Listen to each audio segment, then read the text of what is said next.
주님께서 대제사장들과 백성의 장로들에게 잡혀서 공의 신문을 당하시는 내용이 기록되었습니다.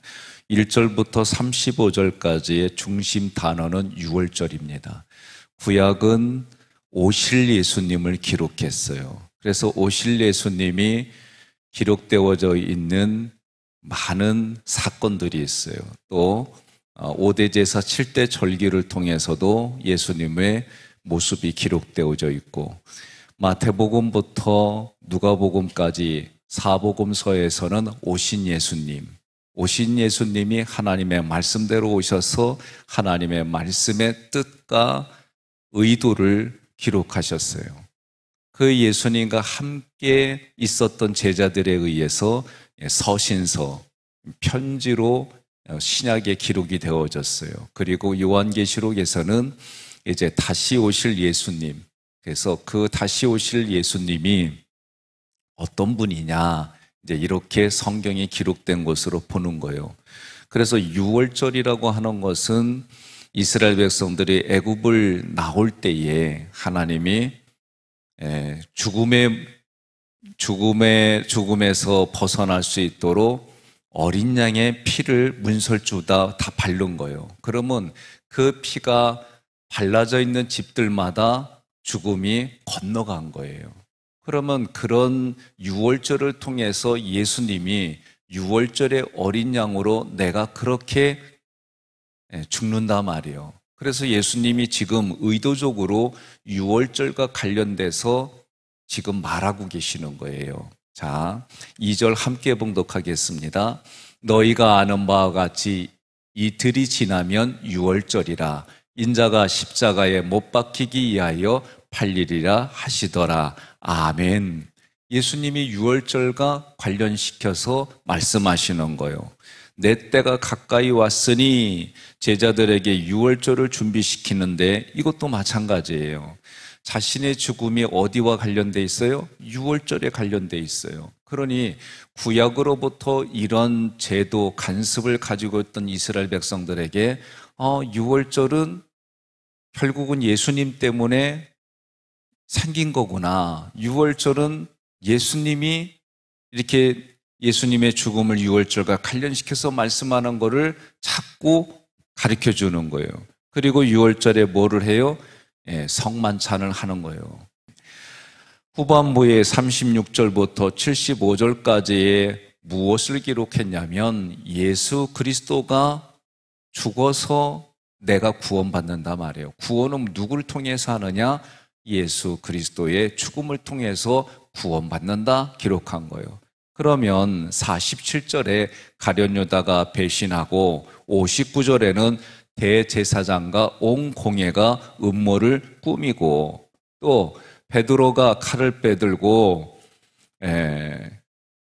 주님을 잡으러 온 사람들을 막아서고, 이런 내용들이 있는데 그런 것 때문에 예수님이 달려 돌아가신 거냐, 십자가에 달려 돌아가신 거냐? 그게 아니다. 성경을 어떤 관점으로 보느냐에 따라서 설교도 달라지고요, 어떤 관점으로 보는 것을, 얘기하는 것을 듣는 사람들도 달라지는 거예요. 학교에 갔을 때, 신학교에 갔을 때 지금 인권운동하는 분들이 성경을 뭘로 보느냐? 혁명으로 보는 거예요. 그래서 예수님이 누구냐? 민중을 선동한 혁명가다, 그렇게 얘기를 해요. 그래서 예수님이 어떻게 돌아가셨느냐? 정치적으로 돌아가셨다는 거예요. 그러니 그 예수님처럼 나도 정치에 나서서 혁명을 일으키는 것이 제자된 도리다. 이게 학교 다닐 때 이제 학회라고 하는 이름 속에 인권운동을 하는 신학생들이 그렇게 교육을 하는 거예요. 그러면 생각을 해보세요. 성경에 보면 지금 대제사장들과 장로들이, 이 사람들이 공의의 신문을 받는다는 얘기는 그 당시에 정치인들이요, 종교인이면서 정치인들이요. 그러니 그들이 예수님을 정치적으로 모의해서 죽였어요. 맞아요. 그런데 그렇게만 성경을 읽으면, 다시 말해서 성경을, 오늘 우리도 마찬가지예요. 성경을 읽을 때에 예수가 그리스도입니다, 이런 고백이 아니라 예수님이 지금의 우리의 윤리와 도덕 수준으로 해석을 해서 성경을 다 가져가면, 여러분과 제가 살아온 삶의 경험이 있어요. 이 경험이 다 윤리와 도덕을 못 벗어나요. 그런 관점에서 성경을 해석하면 지금까지 말씀드린 것처럼 우리가 신앙생활을 잘못할 수밖에 없는 거예요. 예수님이 누구냐? 주는 그리스도시요 살아계신 하나님의 아들입니다. 그런 관점에서 20장 28절 말씀은 많은 사람의 대속물로 예수님이 오셨고 그 모습이 섬기로운 모습이다, 이런 관점으로 봐야 되는 거예요. 자, 그러면 구원은 왜 이루어진 거예요? 예수님이 죽으러 오셨어요. 이게 하나님의 뜻이에요. 그러니까 예수님은 왜 오셨어요? 죽으러 오셨어요. 죽은 이유가 뭐예요? 나를 구원해 주려고. 이 고백이 성경의 고백이에요. 그러면 많은 관점으로 성경을 보는데 신기하게도 공산주의 이론을 어디서 찾아냈느냐? 성경에서 찾아냈어요. 그러니 성경은 여러분과 제가 심령이 가난한 자가 되지 않으면 성경의 의도가 아닌 다른 걸로 보게 돼 있는 거예요. 창세기 2장 3장에서도 사단이 나와요. 사단의 특징은 뭐예요? 하나님의 말씀을 바꾸는 거예요. 뭘로요? 이 땅의 걸로 바꾸는 거예요. 하나님은 이 선악과의 열매를 먹으면 반드시 죽으리라 그러셨어요. 사단은 뭐라고 그래요? 안 죽는다는 거예요. 그러니까 하나님의 말씀을 자꾸 변형시키는 거예요. 그럼 여러분과 저는 하나님을 믿어야 되는데 우리 내면 깊은 곳에서는 하나님과 같은 형상과 모양으로 받았지만 하나님이 선악을 알게 하는 사람들, 선악을 알게 하는 우리들, 성삼일체 하나님의 선악을 알게 하는 그 수준에 누가 있느냐? 사람이 있는 거예요. 그러면 결국 사람의 내면의 깊은 곳에 우상은 뭐냐? 자기를 드러내는 자기 숭배인 거예요. 그러니 우리가 신앙생활하면서 나를 부인하지 아니하면은요, 자기를 드러내게 돼 있어요. 1절부터 13절에 보니까 예수님을 죽이려고 의논하는 구절과 한 여인이 예수의 머리에 향유를 붓는 기사가 기록되어졌어요. 자, 1절에 보니까 이 말씀을 다 마치시고, 말씀을 마친 다음에는 무엇이 기록되느냐? 하나님의 말씀인 씨앗이 우리 마음밭에 떨어지려면 어떻게 하느냐? 예수님이 죽어야 된다라고 성경은 기록하는 거예요. 이게 하나님의 방법이에요. 여러분, 구약에 보면 하나님이 노아에게 방주를 지으라고 그래요. 그럴 때 방주를 지으라고 할 때 하나님이 구체적으로 말씀으로 주셨어요. 높이는, 길이는. 그래서 그래야만 구원받는 거예요. 그래야만 이 방주에 타는 동물과 사람들이 구원받는 거예요. 마찬가지로 하나님이 말씀하신 방법이 뭐냐? 예수가 죽으셨는데 왜 죽으셨느냐? 그분이 나의 죄 때문에 대신 이게 하나님의 방법이에요. 그러니까 구약에서 노아에게 방주를 만들라고 할 때 어설프게 만들라고 한 게 아니에요. 하나님이 철저하게 말씀으로 구원의 방주를 만든 것처럼 신약에도 그 구원의 방주가 누구냐? 예수다 말이에요. 방법은 뭐요? 하나님의 말씀대로 이루어지는 거예요. 6월절의 시간에 맞춰 오셔서 예루살렘에 올라오신 거예요. 결국은 우리 마음에 말씀의 씨 예수 그리스도를 심으시려고, 예수 그리스도가 죽으시려고 이 땅에 오셨다. 지금 그런 쪽으로 성경이 기록하고 있는 거예요. 3절에 그때도 어떤 때냐? 예수님께서 죽으시는 때를 말한 거예요. 요한복음에 보니까 요한복음 12장 4절로 6절의 내용을 보니까 가룟 유다가 얘기하는 거예요. 그 얘기를 누가 해요? 가룟 유다가 얘기하는 거예요. 그 값비싼 향유를 많은 값에 팔아서 가난한 자들을 구제하는 것이 옳다 말이요. 그렇죠. 사람들은 누구나가 다 자기 생각에 옳은 얘기를 해요. 그러면 영적으로 자기 생각에 옳은 얘기를 기록한 게 어디냐? 사사기예요, 사사기. 사사기의 특징이 뭐냐? 자기 생각에 옳은 거를 얘기를 하는 거예요. 그러니까 우리가 얘기를 할 때도 사람들은 누구나가 다 자기가 살아온 경험에 의해서 얘기를 하는 거예요. 이걸 벗어날 수가 없어요. 그러면 깨달음이라고 하는 것이 돌을 닦아서 깨닫는 게 있어요. 없는 게 아니에요. 그런데 하나님은 우리에게 깨달음을 주는데 누가 그 역할을 하시느냐? 성령님이 역할을 하는 거예요. 그럼 성령님은 어떤 특징이냐? 예수님이 하신 말씀을 깨닫게 하고 기억나게 하고 생각하게 해주시는 거예요. 우리의 생각에 감동을 주는 분이 누구냐? 성령님이에요.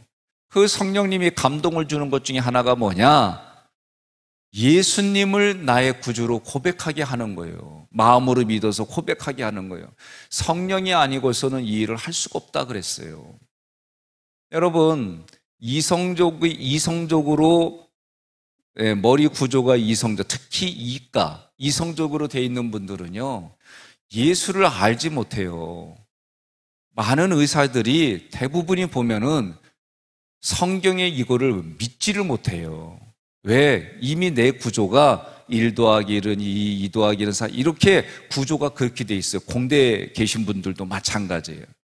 그래서 예수님은 어떤 분이냐? 우리 이성을 초월해가지고 도대체 그런 것들을 받아들이기가 어려운 거예요. 저도 창조론이 쉽게 와닿지는 않았어요. 그런데 어느 날 마음에 성령님이 역사해서 창조론이 믿어지는 거예요.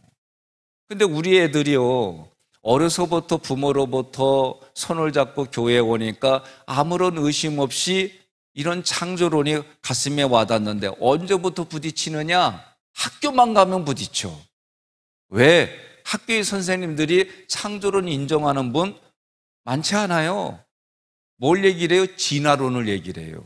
그럼 진화론이 대세냐? 대세지요. 그러나 창조학회라고 하는 과학자들이 진화론 잘못됐다 얘기를 하는 거예요. 왜 진화론을 교과서에 적었느냐?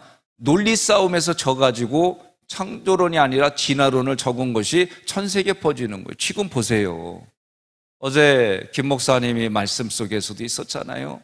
서로가 합의 보고 우리끼리 이렇게 하기로 했어. 그렇게 지금 하는 일들이 얼마나 많아요. 제가 트럼프 대통령을 좋아하지는 않아요.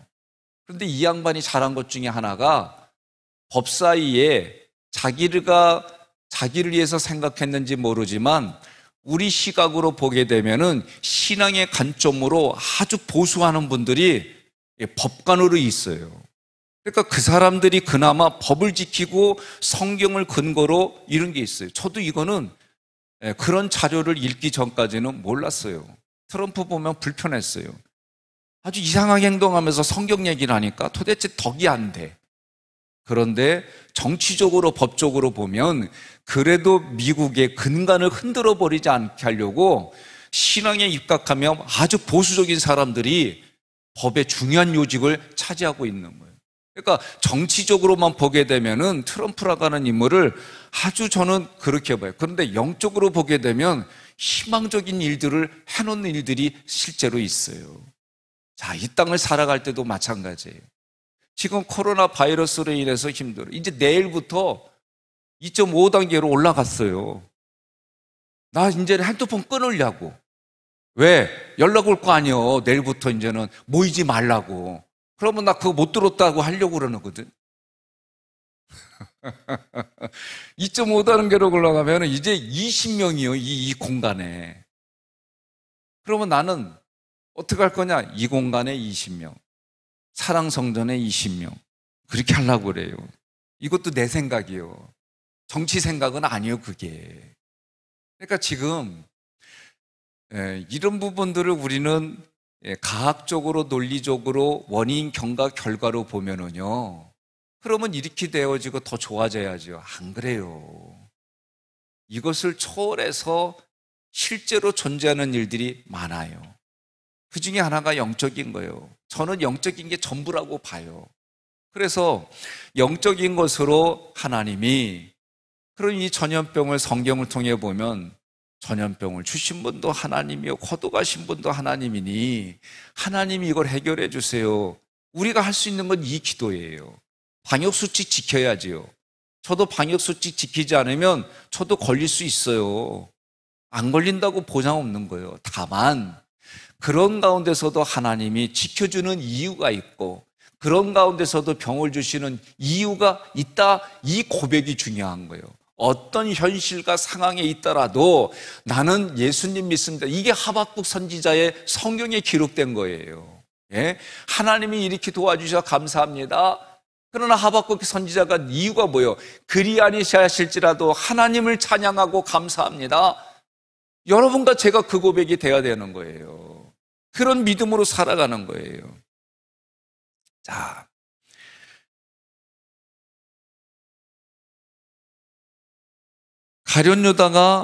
가룟유다의 생각은 뭐예요? 오직 예수님이 오신 목적을 몰랐어요. 제자들이 알지를 못해요. 왜? 간단해요. 자기 생각이 강하기 때문에 그런 거예요. 그러면 제자들의 생각은 뭐예요? 제자들의 생각은 한마디로 말하면 지금 로마의 속국이 됐어요. 로마의 힘에 의해서 이스라엘이라고 하는 나라가 로마의 속국이 돼버렸어요.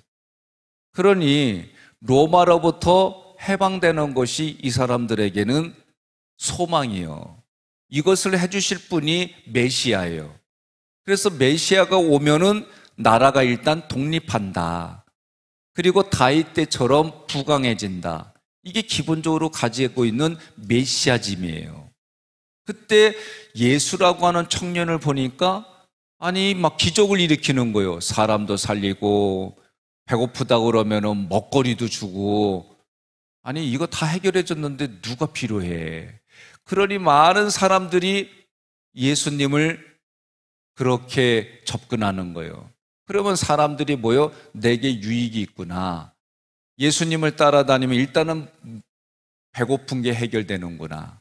예수님 따르면 자연도 다스리는 분이니까 로마의 군병이 오면 후 한번 날아가겠구나. 이런 기대가 없겠어요? 있어요. 없는 게 아니에요. 사람들은 계산이 엄청 빨라요. 옆에 분에게 인사하겠습니다. 오로지 예수님만 바라보는 분과 신앙생활하게 돼서 감사합니다.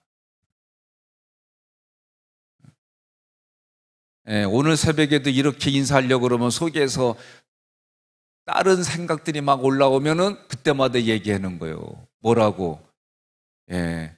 좀 네 생각 내려놔. 자기가 스스로 그렇게 얘기를 해야 돼요. 자, 그러면 12절부터 13절에 오늘 이 말씀이 중요한 게 뭐냐면, 가룟유다의 눈에는 이 여자가 하는 일이 뭐예요? 물질을 낭비한다라고 보는 거예요. 그러면 주님은 12절로 13절에 이 여인에 대해서 말할 때에 나의 장례를 준비하는 걸로 얘기하셨어요. 그러면서 뭐라고 그러냐면, 이 복음이 전파되는 곳에서는 이 여자가 행한 일도 말해서 기억하라라고 말씀하셨어요. 그러면 제가 여러분에게 질문할게요. 백성현 목사가 복음을 이야기하고 그리스도에 대해서 이야기를 할 때 이 향유를 파는 여인에 대해서 제가 복음 얘기를 할 때마다 말씀을 안 하던가요? 안 하던가요? 안 했어요. 그러면 여러분들이 복음을 전할 때마다 향유를 부은 여인의 얘기를 안 했어요? 안 했어요? 안 했지요. 그런데도 이 여인이 행한 일들을 복음이 전할 때마다 얘기한다는 거예요. 그러니까 말이 안 되는 거예요. 이 말 자체가 얘기가 안 돼요. 그러면 이 여인의 이야기가 복음이 전할 때마다 얘기가 되어진다는 얘기는 한마디로 말하면 향유 부은 사건이 복음이라는 거예요. 그러면 이게 왜 복음일까? 마리아가 예수님께 향유를 부은 사건이 예수 그리스도의 죽으심, 살아나심, 하나님 우편에 앉으시는 복음의 이야기를 품고 있다, 그렇게 말하는 거예요. 그럼 어떻게 마리아가 예수님께 향유를 부은 사건이 복음이 될까? 먼저 이 이스라엘 백성들, 히브리인들에게는 기름을 붓는다라고 하는 것은 세 가지의 사건일 때 기름을 붓는 거예요. 첫 번째는 집을 방문한 손님에게 기름을 붓는 거예요. 누가복음 7장 44절로 46절에 특히 46절 함께 봉독하겠습니다. 너는 내 머리에 감람유도 붓지 아니하였으되 그는 향유를 내 발에 부었느니라. 아주 귀중한 손님이 오면 향유를 붓는 거예요. 요새 여러분들은 향유 대신 뭐 불러요? 미스트 뿌리잖아요. 그러니까 미스트 뿌릴 때마다 오늘 백신 뿌리네 이러면 되는 거예요. 두 번째로 제사장이나 선지자가 왕을 거룩하게 구별할 때 기름을 부었어요. 출애굽기 30장 30절에 보니까 아론과 그의 아들들에게 기름을 발라 그들을 거룩하게 하고 그들이 내게 제사장 직분을 행하게 하라. 왕이나 제사장에게 기름을 부었어요.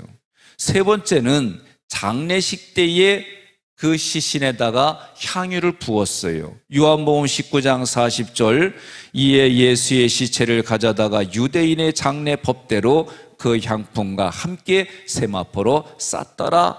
자, 이런 세 가지 사건일 때 누구를? 세 가지 사건일 때 기름을 부은 거예요. 이게 이 히브리인들에게 나타나는 현상이에요. 그러니 지금 마리아가 예수님께 기름을 붓는 것은 예수님의 죽음을 준비하는 거다 이 얘기예요. 그러면 예수님의 죽음을 준비하면서 뭐요? 자기도 함께 나도 죽는다라고 하는 고백이 오늘 이 사건에 있는 거예요. 그러니까 여러분과 저는 예수님을 믿고 믿음이 성숙하게 가면은요, 분별력을 주세요. 분별력을. 하나님이 주시는 분별력은 뭐냐? 성령이 말씀을 통해서 깨닫게 해주시고 알게 해주시고 생각나게 해주셔서 우리가 이 땅을 살아갈 때 분별력 있게 해주시는 거예요. 네. 여러분, 분별력이라고 하는 건 한마디로 말하면 말의 분별이에요. 왜? 예수님이 뭐라고 그래? 요한복음 6장에 내 말이 생명이고 내 말이 영이다 그랬어요. 그러니까 우리가 영적 분별력이라고 하는 것은 성경의 말씀을 하나님의 의도로 깨달아지는 거예요. 그래서 그 말씀이 깨달아져서 얘기를 하는 거예요. 그리고 깨달아진 만큼 뭐가 생기냐면은 책임이 생겨요. 책임이. 이런 것들을요, 뭘 통해서 우리가 깨달아지는 거예요? 우리의 인생살이를 통해서 깨달아지는 거예요. 성경은요, 우리가 살아가는 삶의 모든 만물에 하나님의 형상과 모양을 다 담아 놓으셨어요. 그래서 뭘 보더라도 그렇게 깨달아지는 것이 은혜요, 은혜. 내가 그 깨달음이 특히 뭐냐? 자기가 하나님 말씀이 깨달아지는데 내 힘과 능력으로는 안 된다는 게 깨달아지는 거예요. 그러면 그것을 가능하게 하신 하나님 앞에 내가 머리 숙이고 무릎 꿇어서 하나님 도와주세요 하는 게 정상이지요. 내 힘으로는 안 되니까 하나님의 힘과 능력으로 이것을 도와주세요 라고 말하는 것이 깨달아지는 삶의 모습인 거예요. 마리아가 기름을 예수님께 부은 것은 나도 죽는다는 얘기는 뭐예요? 예수 그리스도와 내가 연합한다 그 얘기예요. 그러니 예수 그리스도와 연합하는 삶이 뭐냐? 말씀이 내 안에 담겨져 있는 거예요. 그래서 무엇을 하더라도 하나님의 말씀을 통해 어떤 현상이 일어나요? 살리는 현상이 일어나는 거예요. 살리는 현상. 여러분, 살린다고 하는 거는요, 무조건 내가 이렇게 하는 게 아니에요. 그래서 믿음의 덕을 덕의 지식을 지식의 절제를 절제의 인내를 인내의 형제의 의를 형제의 의에 경건을 경건 의에 사랑을 더하라. 이때 사랑은 사람에게서 나오는 사랑이 아니에요. 하나님에게로부터는 아가페라고 하는 단어예요. 그래서 하나님의 사랑이 부어져야 내 눈이 열리고 내 귀가 열리고 내 입술이 열리고 내 마음이 열리는 거예요. 이게 달라요. 그래서 하나님의 사랑에는 뭐가 있어요? 공의가 있어, 공의. 공의와 사랑이 균형을 이룬 분이에요. 그러니 우리가 그런 부분들을 깨달아져서 내 삶에 적용이 되어지고 내 삶에 적용이 되어지니까 어떻게 돼요? 생명이 살아나는 일들이 일어난 거예요. 어제 제가 표현 중에, 어제 예배 중에 표현 중에 여리고성의 7박 마지막 날 7일째의 7바퀴를 돌고 외치니까 여리고성이 무너졌어요. 그게 뭐냐? 신약으로 말하면 너가 내 안에 거하고 내가 너희 안에 거하면 내가 너와 더불어 먹고 마시리라. 이거를 육체적으로 가져가면 안 돼요. 영적으로. 그래서 여리고성이라 할지라도 하나님이 선택한 백성이 있는 거예요. 예? 요나가 자기의 적국인 니느의 성, 그 니느의 성이 어떻게 되기를 원했어요? 망하기를 원했어. 거기에 백성들이 죽기를 원했어.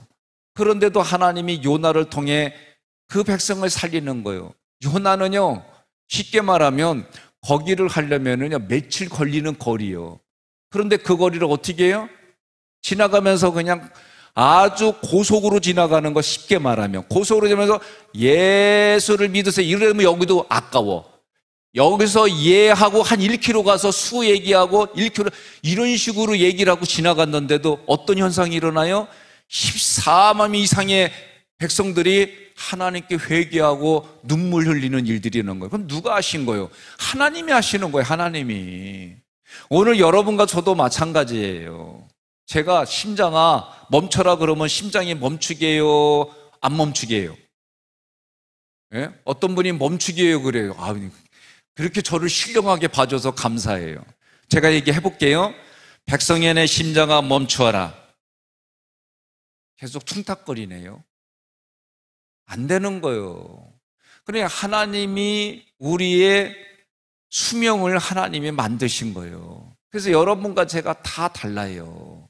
대신에 죽는 현장의 사건은 또 달라요. 그러나 그것마저도 하나님이 하십니다. 그러니까 하나님의 뜻과 계획대로 오늘 예수님을 보내셨다는 것이 마음에 믿겨져야 되는 거예요. 그래서 그 예수님이 오늘도 나에게는 구주가 되시고, 예수님이 누구냐? 보혜사예요. 그런데 예수님이 죽으셔야만 또 다른 보혜사 성령님이 오시는 거예요. 그러면 왜 그런 현상이 일어나냐? 이미 구약에 하나님이 뭐라고 그러냐면 내가 너희와 함께 하겠다. 내가 너희의 왕이 되겠다. 그러면 거룩하신 분이 인간의 죄된 자리에 못 오세요. 그래서 하나님이 거룩하게 구별된 곳이 어디냐? 성막이요, 성막.